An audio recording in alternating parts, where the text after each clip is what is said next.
Hello হচ্ছে আসসালামু আলাইকুম। আমি শ্রদ্ধা শেয়ার করবো insert automatic date and time and slide number in power Bangla. অর্থাৎ শেয়ার করবো কিভাবে পাওয়ার মধ্যে আমাদের ইনসার্ট করতে পারবো অটোমেটিক ডেট এবং টাইম এবং কি আমাদের স্লাইড নাম্বার। তো কাজটা করার জন্য ইনভেস্ট করি তারপরে কাজটা করার জন্য আমরা ইনসার্ট মেনুতে আসবো। আসার পর আমরা এই যে এখানে ডেট এন্ড টাইমে ক্লিক করব।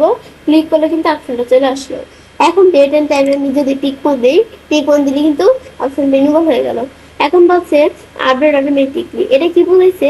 বলছে যে আমরা আমাদের এখান থেকে আমরা আমাদের ধরো এখানে একটা আমাদের ধরো ডেট বা টাইম দিয়ে দিই, ব্যাস এখানে এরকম দিলাম ডেট টাইম একসাথে দেওয়ার পরে এখন আমাদের আপডেট অটোমেটিকলি। এটা যদি আমাদের টিকমার্ক দেওয়া থাকে তাহলে কি হবে? আপডেট অটোমেটিকলি টিকমার্ক দেওয়া থাকলে, তো আমাদের আপডেট অটোমেটিকলি টিকমার্ক দেওয়া থাকলে আমরা আমাদের যদি এখন আমাদের এই ডকুমেন্টটা এই ডেট টাইম দিয়ে আমরা যদি এখন আমাদের সেভ করে রাখি, সেভ করার পর আমি যদি 3 দিন 1 মাস পরেও ডকুমেন্টটা ওপেন করি, 1 বছর পরেও ওপেন করলেও আমরা আমাদের কি হবে এই ডকুমেন্টের মধ্যে আমাদের যে ডেট এন্ড টাইমটা আছে এটা আমাদের অটোমেটিক আপডেট হয়ে যাবে। আমি যদি আমাদের 3 দিন পরে এই ডকুমেন্টটা খুলি, অটোমেটিক সেই আমাদের কি হয়ে যাবে, সেই ডেটটা এবং টাইমটা কি হয়ে যাবে, অটোমেটিক আপডেট হয়ে যাবে। এটা হচ্ছে আপডেট অটোমেটিক ঠিক বিষয়টা।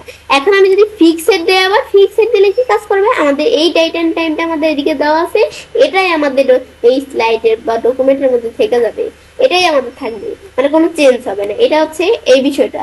তো এখন আমরা আমাদের আপডেট অটোমেটিকলি আমরা দিয়ে রাখবো। তো এখন আমরা আমাদের এখান থেকে আমরা আমাদের যখন আপডেট অটোমেটিকলি দিলাম, এখন আমরা দাও স্লাইড নাম্বার। এটা কি কাজ করে? স্লাইড নাম্বার মানে স্লাইডের নাম্বার থাকবে। আমি যদি এটা দিলাম স্লাইড নাম্বার চলে আসলো। এখন আমি অ্যাপ্লাই দিয়ে শুধু এই স্লাইডের মধ্যে কাজ করবো। অ্যাপ্লাই অল দিলে প্রত্যেকটা স্লাইডের মধ্যে আমি অ্যাপ্লাই অল দিলাম, এদের প্রত্যেকটা স্লাইডের মধ্যে এখন বিষয়টা কাজ করবে।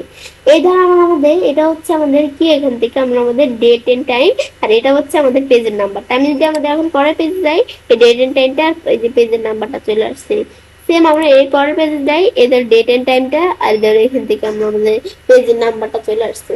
এখানে কিন্তু আমরা এই বিষয়গুলো এভাবে দেখতে পারি। এটা আমি দেখলাম কি কাজ করে, এভাবে কিন্তু আমরা এটা দেখলাম, এই বিষয়গুলো করতে পারি আমরা চাইলে।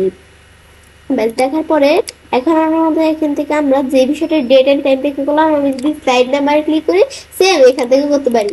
আমি ধরো যে এখান থেকে আমরা অটোমেটিকলি রেখা, তো আমরা আমাদের কিরকম চেঞ্জ করে দিলাম, ডেট এন্ড টাইমটা এরকম চেঞ্জ করে দিলাম। তো আমি ধরো এই যে এভাবে আমরা নিজেদের মতো দিয়ে নিতে পারি। দেওয়ার পরে এখন আমাদের স্লাইড নাম্বার টিকমার্ক দেওয়া থাকবে। এখন আমি যদি আমাদের অ্যাপ্লাই টু অল দিই, অ্যাপ্লাই হয়ে গেল। এখন কিন্তু যে স্লাইড নাম্বার আছে আর এই যে এখানে থার্সডে এপ্রিল, এভাবে কিন্তু বিষয়গুলো চলে আসলো।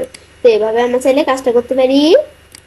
এভাবে খুব সহজে আমাদের এমএস পাওয়ার পয়েন্টের মধ্যে অটোমেটিক ইনসার্ট করতে পারি ডেট এবং টাইম এবং স্লাইড নাম্বার। ফ্রেন্ডস, আমার আজকের এই ভিডিও তোমাদের ভালো লেগে থাকে তাহলে চ্যানেলটি সাবস্ক্রাইব, লাইক করুন, সবার সাথে শেয়ার করবে।